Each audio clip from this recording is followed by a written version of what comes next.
So if you watch my top 5 Wednesday, this week's top 5 Wednesday video, then I'm sure you will notice, unless you watch this video first, I don't know when I'm going to publish, I'll find out once I finish filming and go ahead and publish with these videos.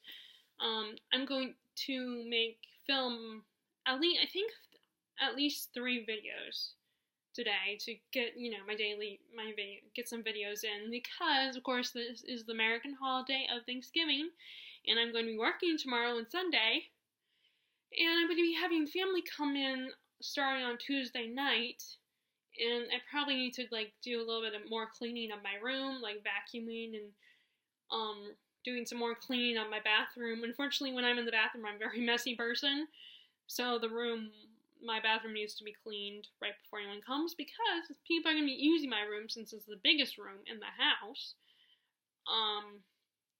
And, we have my grandma's coming, my Lola's coming, and my, okay, good. So, sorry, I just had to, our neighbors have a new puppy, and we've been babysitting him. Of course, I am doing a horrible job at that, because for some reason I cannot get the door open sometimes, and because he's a puppy, at times he's hard to control. He gets a little bit mischievous when I'm trying to get him in. So, but we've been watching them, so I just asked them if I need to go over there, because I saw, the wife, Faith, was over there today after I left, so,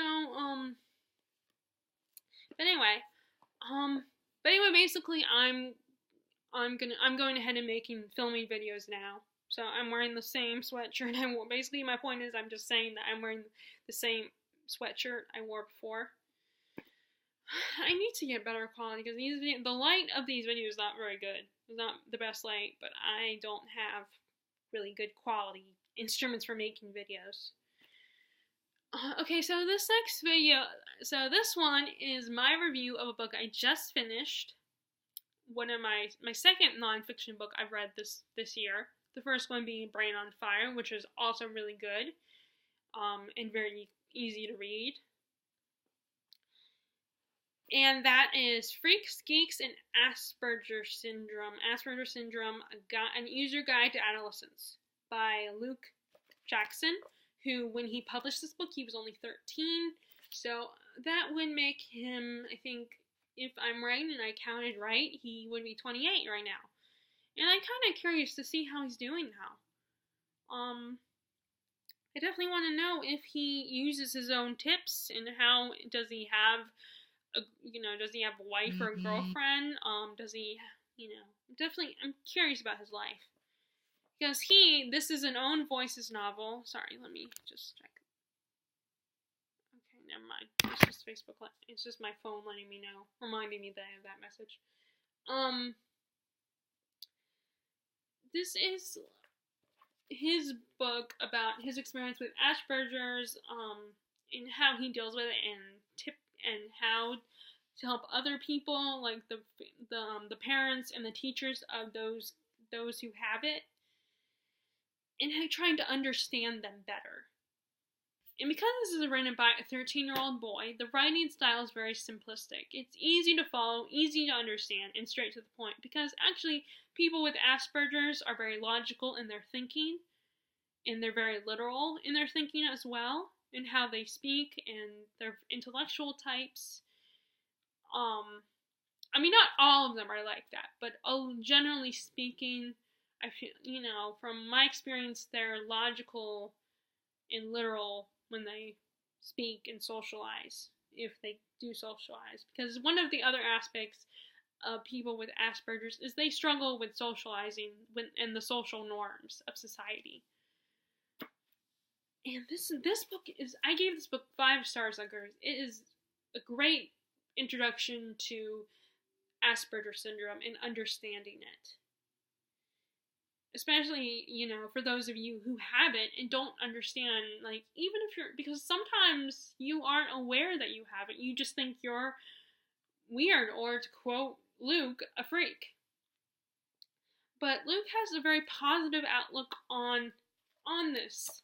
he sees it as a gift. He just sees that he is a very unique individual and very special. And yeah, there are aspects of it that make him stand out, and he gets bullied a lot. And I mean, there's a chapter in here where he talks about getting bullied and how he handled it, and how sometimes his behaviors annoy his mother, because his mom is a single mother and he has like 5 siblings, I think, or like, okay, 2 brothers and 3 sisters. So that's 3, 4, yeah, 5. He has 5 siblings, so his mom has 6 kids. Poor woman. Especially when one of the boys had ADHD and another one actually has autism, which, by the way, Asperger syndrome is a form of autism. So I think if you have Asperger syndrome, you have autism, but if you have autism, you can't have Asperger's, or maybe the other way around. My dad, actually, when I was talking to my dad about the book, he reminded me of, but, actually, the reason why we bought this book is because I have learning disabilities, and I have anxiety, and I have fine gross motor skills problems, and the reason why we bought this book is because we started thinking that maybe I have Asperger's, because I'm not autistic, I'm a very high-functioning person, and until you live with me and get to know me, you wouldn't be able to tell. Like, watching these videos, you probably can't tell. I mean, maybe in the fact that I'm a very monotone speaker, and I think and if I did have Asperger's, it is definitely a trait of that. But I'm not 100% sure if I actually have it. But either way, we got this book, because I even did testing, and the testing I got, the specialist said I didn't have it, but he could see why my parents would think that I might have it. But as they say, it's always good to get a second opinion, and a part of me would love if we got a second opinion, but it's not cheap. It's very expensive, especially if you are trying to talk to a specialist. But we consider that I might have it. I mean, and it's, at least in my opinion, it's still debatable, despite what that one specialist said. And like I said, it was only one that we went to. We went to another woman recently, and a couple years ago, just to get more testing done. And she said, and bless her heart, but she said that she doesn't like putting labels on people. And yes, she complimented, saying, "Oh, you are a beautiful girl, and I don't like to define that if you have a problem." But like Luke says in the one of his chapters, he says that I think it was the chapter 2, to tell or not to tell, that if you have it, you should tell the person if they have it. Don't be afraid to tell them if you feel like they might possibly have it. Because no one wants to be in the dark. Whether you're a kid, a teenager, or even an adult. I feel like you wouldn't want to be in the dark. People act like it's so bad if a kid knows that they have Asperger's or whatever. Like one of those invisible disorders or syndromes. They act like it's so horrible and the kid's going to freak out. The person's going to freak out and be so upset and it's going to affect their lives and make them feel so negatively about themselves. And maybe, possibly, it could. But to me, it's better to know, to be aware, so that you can help people understand you. And so you know that you're not just a freak. That there is actually something going on in your brain that makes you different, makes you think and act different. That it isn't just you're messed up or something, or it's not, because, I mean, there are a lot of behaviors I exhibit that I feel like I can't necessarily control them, like I can't help them, but at the same time, it would not to say that I would use, if I had Asperger's syndrome, I would use it as an excuse, but it would be a nice way to explain why there's some behaviors that make me stand out, like make me act a certain way, even though I am a grown woman, almost 30, and that sometimes I still act like a kid. Not just because, I know that some adults can act childish and immature,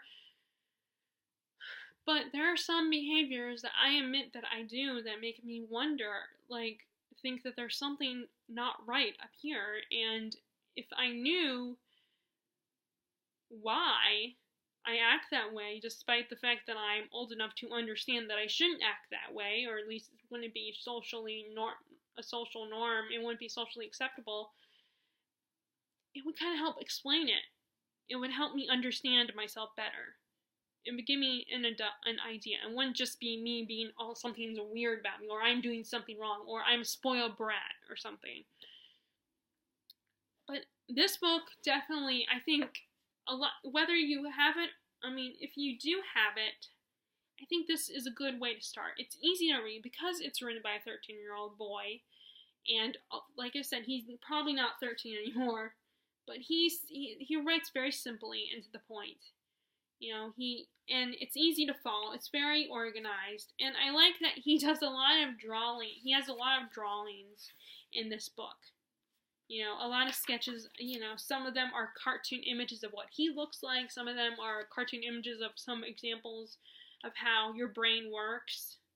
And he also has little blurbs that are stories of what happened to him.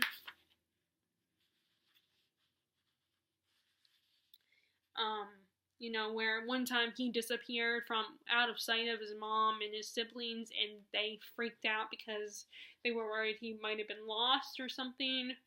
There was one time where a teacher told him to go under his desk and put his file away. And of course, a person that does not have it, and see, this is one of those moments where sometimes I think I probably don't have it, is when I would understand that the teacher meant to put the file under the desk, put the file away under the desk, and then come out from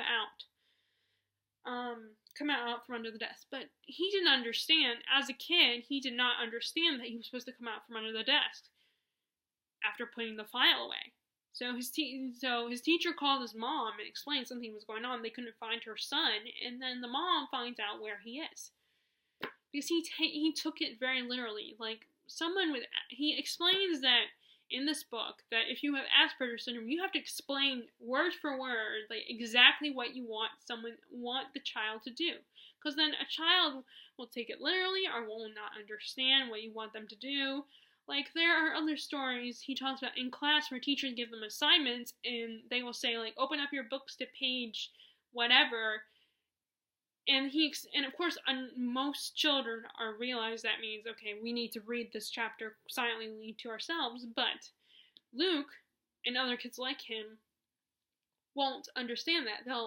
They'll be waiting for further instructions onto reading, what to do next. Like, they'll open the book to that page, and then they will just sit there. And unfortunately, he talks about how sometimes teachers don't understand that, and they get mad and think you're just being disrespectful and rude and lazy, that you're not listening, that you're not doing your work. When really, it's just that the kid might not understand, might not know that is what they're supposed to do, which I imagine those who don't know anything about Asperger syndrome won't understand that. They won't be able to fathom that. They won't get, how could a kid not know that as soon as you say open to page 53 or 105 that you are supposed to read what's on the page and read the chapter. Teachers might not understand that. Lucky for me, I didn't have that kind of experience, but there were probably certain things that happened to me as a kid that, I'm not 100% sure if I ever had this, if I have this Asperger syndrome, but there are probably times when I was a kid that I just, that I didn't understand things. I had trouble comprehending things. And I had a lot of issues growing up. Like, I had to go to speech therapy in elementary school. I got pulled out for doing physical activities, like even simple things like galloping and skipping and jumping rope. I still can't jump rope to this day. Or I still can't ride a bike to this day.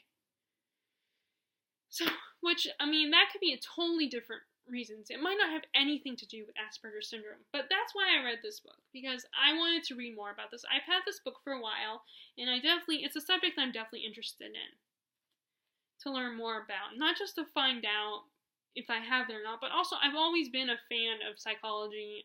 I shouldn't say fan because it sounds disrespectful, but I've always been interested in psychology, especially abnormal psychology, and learning about all these different syndromes and diseases and disorders and understanding them. And this book also, he has all these different chapters. First, he talks a little bit about his family. He tells us about his family because it's kind of in his family. Like I said, he has a brother that has ADHD and another brother who has autism.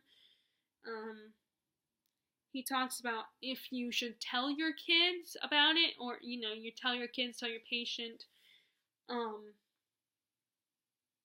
and how to tell other people, like teachers and friends and stuff. He talks about how people that have Asperger's tend to have specialty subjects they know a lot about and understand a lot about, and they're really obsessed with them, and how sometimes you can't tell the difference between just a regular, if someone has it or they're just weirdly obsessed with something. It talks about how people with Asperger's like to collect things and they have compulsions and they can't always control those compulsions. It talks about how the next chapter is how you're very, people with Asperger's and autism have very strong senses. And sometimes there are certain things like lights and sounds that really bother a child with Asperger's. And this is another example for me where we thought that maybe I might have had it or do have it, and that was, I think my mom once said when we were talking to the doctors and the specialists about me possibly having it, is I had to think about vacuums. I mean, I don't remember that well, but I think I remember my mom saying I didn't like the sound of the vacuum. Of course, now I have no problem with it. I mean, I have my own vacuum for my room because my room is so big, and I have carpet. He talks about the physiology and how some people with Asperger's or autism have to go on a special diet. He talks about sleep and how people that have Asperger's have trouble sleeping sometimes, and he suggests all these different tips for sleeping, like listening to music or soft sounds, or doing something like reading or something, or having a routine every night when you go to bed. It talks about language and learning, how they are logical and a lot of people with Asperger's are logical and literal thinkers. How teenagers, the difference between normal teenagers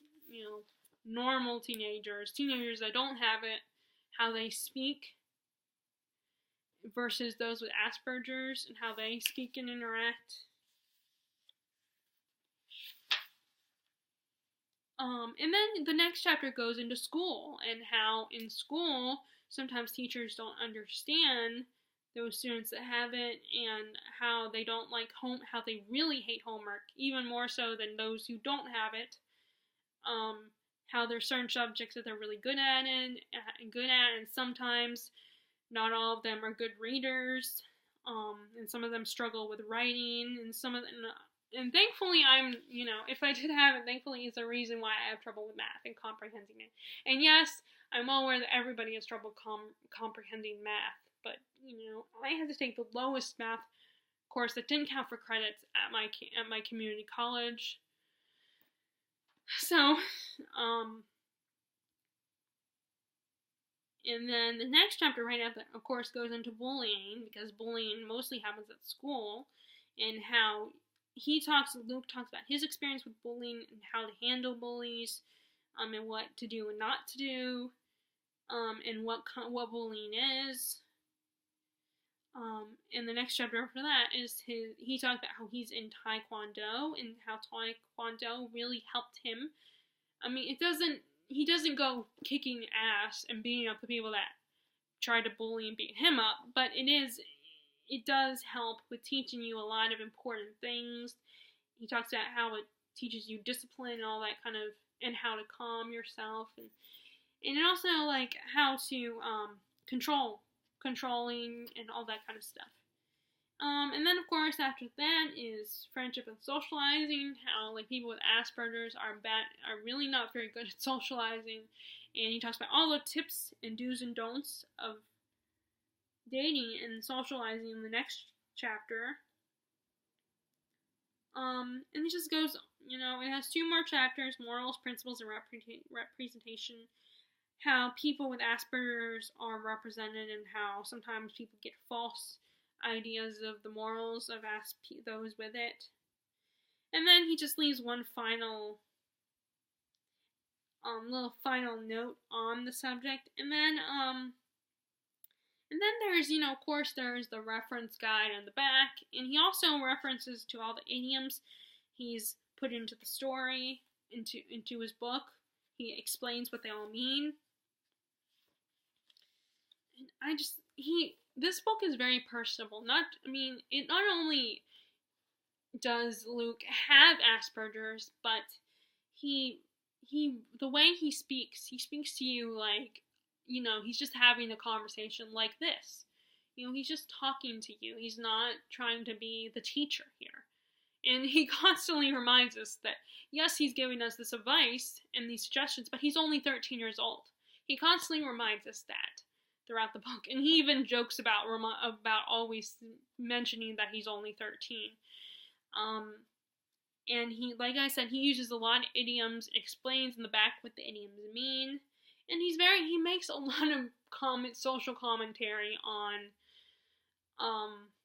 some of the social norms, like how teenagers act, how teenage girls act and stuff, and teenage boys act that don't have Asperger's. My only criticism of this book, my only problem with this book is because the book is from a boy's perspective. And yes, he does occasionally mention how girls with Asperger's might be a little different. But that cannot be helped because it is by a young man. It's not like he can understand girls. He could look it up and do the research if he wanted to, but he's only 13. Or at least he was 13. Now, like I said, he's probably 28. So he can't really tell, when it comes to at least girls, anyway, it would be harder for him to really explain about girls. And girl teenagers that have Asperger's syndrome. So that's my only criticism. But this book was so great. And whether you are just wanting to learn about the subject and to understand it, or if you need to understand it because you have a friend or a family member that has it, and you want to understand them better, then this is a good place to start. A good book to start with, even if they are an adult. It might be, it's good to get the whole spectrum. No pun intended. Of not just adult, even if it's an adult, it'd be good to understand how adolescents and kids that have it are, and then continue into adulthood, just to get an idea of how it progresses for, how it starts for kids and then it progresses into adulthood. So like I said, I gave this book 5 stars on Goodreads. It was awesome. And again, if you are interested in the subject for one reason or another, I definitely recommend starting with this book. And that is my review of Freaks, Geeks, and Asperger's Syndrome by Luke Jackson. I hope you weren't too bored and you were interested in what I had to say. And I will see you guys later. Happy reading!